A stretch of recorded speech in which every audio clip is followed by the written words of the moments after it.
Glória a Deus. Adoramos, Rei dos Reis e Senhor. Cante. Rei Jeová da glória, Rei dos Reis e Senhor. Rei, aleluia. Nosso vi para te adorar, cante. Para te adorar, ó Rei dos Reis, foi que eu nasci. Meu prazer é estar. Cante, igreja. Meu prazer é viver na casa de Deus, onde flui o amor. Ei, Jeová da glória. Meus irmãos, a paz do Senhor Jesus. Eu já começo esse vídeo louvando e adorando a Deus. Estou começando de uma maneira diferente, porque eu creio que na presença do Senhor, até a tristeza tem que saltar de alegria. E você nunca pode deixar os problemas sufocar a tua adoração a Deus. Você nunca pode permitir com que os problemas, com que a doença, com que os problemas no casamento, com que qualquer dificuldade que você está passando, possa sufocar a tua adoração a Deus. Você tem que sempre louvar o Senhor. O louvor do Senhor tem que sempre estar nos teus lábios. A palavra diz que Deus também habita em meio aos louvores. Então você quer buscar a Deus e ser vitorioso? Louve, adore, clame a Ele, aleluia. A Bíblia diz no livro de Atos dos Apóstolos que Paulo e Silas estavam presos, não tinha mais jeito para eles. Quem soube da notícia que prenderam Paulo e Silas, diziam, ali agora acabou, é o fim deles, acabou a viagem missionária deles, acabou a trajetória deles. Agora vai ficar só a lembrança de um homem chamado Paulo e de um homem chamado Silas.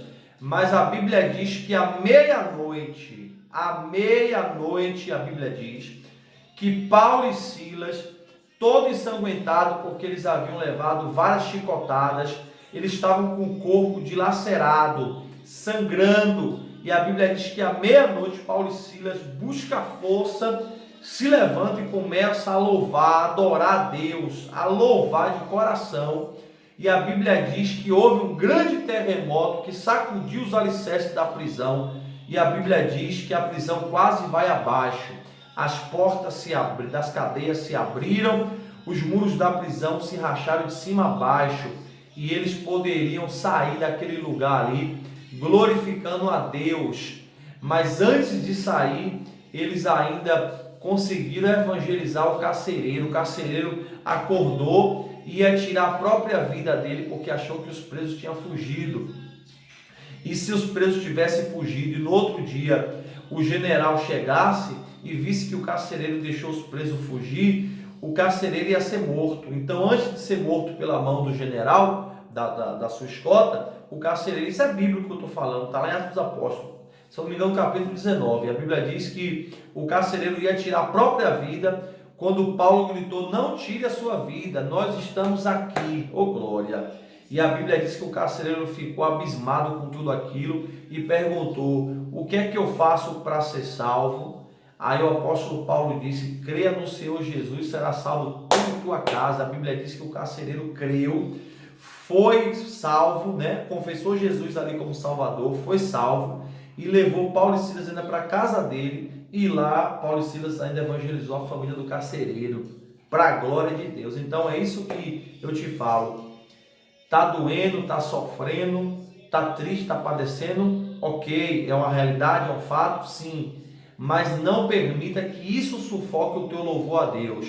Louve, adore, busque a Deus, que você vai ver que as cadeias do inferno vão cair por terra e a vitória será tua em nome de Jesus. Amém? Há uma palavra de Deus aqui no livro de João, capítulo 18, do verso 10, que diz assim: Então Simão Pedro, que tinha uma espada, desembanhou-a e feriu o servo do sumo sacerdote, cortando-lhe a orelha direita.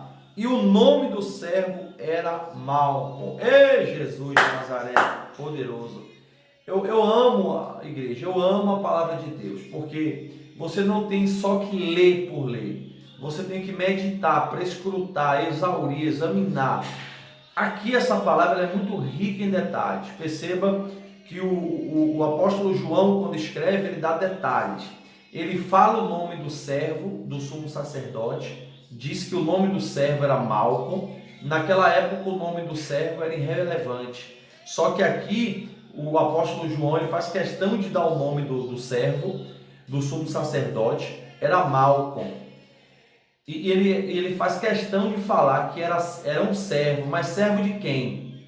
Do sumo sacerdote. E escuta só essa revelação. O nome do servo do sumo sacerdote era Malco. E outra riqueza de detalhe que ele dá é que diz que Pedro puxou a espada e cortou a orelha. Mas nós temos duas orelhas, uma esquerda e uma direita. Qual foi cortada? É irrelevante falar qual foi. Mas o apóstolo fez questão de falar que a orelha foi a direita. E aí eu falei, meu Deus, isso é muito forte, eu tenho que mergulhar nessa palavra, estudar. Estudando essa palavra eu descobri lá em Levítico, capítulo 8, verso 24, que todo servo do sumo sacerdote era um estudante para ser futuramente um sacerdote. Essa pessoa que o apóstolo João citou o nome, que era Malco, ele era um estudante, ele era um servo e estudante para ter o ofício de sacerdote, aleluia, e no futuro ser um sumo sacerdote, ou seja, ele era servo, mas ele era estudante, ele estudava para ser sacerdote, aleluia. E uma das coisas que ia o habilitar para ser sacerdote era a consagração, e essa consagração era feita da seguinte forma: pegava um animal, uma ovelha, cortava degolava essa ovelha, matava a ovelha, tirava o sangue dela, e o sangue dessa ovelha teria que ungir a orelha direita,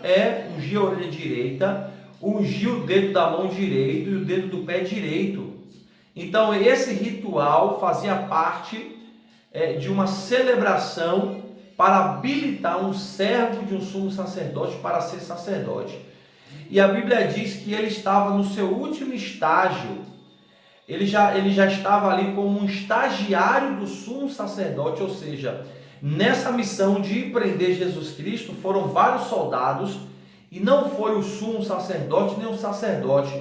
Quem foi o servo do sumo sacerdote, ou seja, ele já estava estagiando e certamente no final do seu estágio para ter a consagração para ser sacerdote. Perceba que quando ele chega naquele lugar, que ele dá a voz de prisão, ali Pedro querendo defender Jesus Cristo, Pedro tirou a espada, mas Pedro não queria cortar a orelha dele, não, Pedro queria na verdade era matar ele, só que aí eu creio que houve uma intervenção de Deus, e Deus não permitiu que Pedro matasse aquele homem.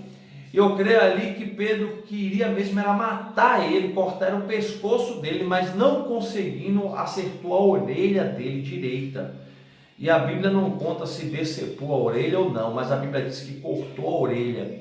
Uma vez a orelha cortada, ele seria ali seria uma orelha defeituosa, ou seja, já não servia mais para receber a consagração. E sem a consagração, ele não poderia ser sacerdote.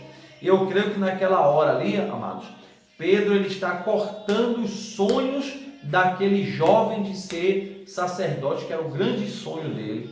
Mas Jesus Cristo, naquele momento, a Bíblia diz que Jesus toca na orelha do servo do sumo sacerdote, ou do servo do sacerdote.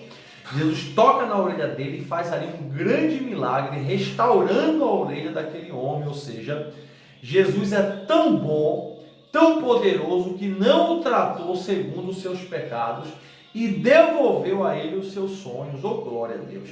E quando eu meditei nessa palavra, eu pude perceber o quanto nós somos pecadores. Mas pastor, o senhor está me dizendo que eu sou pecador? Nós somos pecadores. A Bíblia diz em 1 João que se eu confessar que eu não sou pecador, estou mentindo, porque todos nós somos pecadores. Nós nascemos no pecado, em meio ao pecado, e a nossa vida é uma vida de pecado.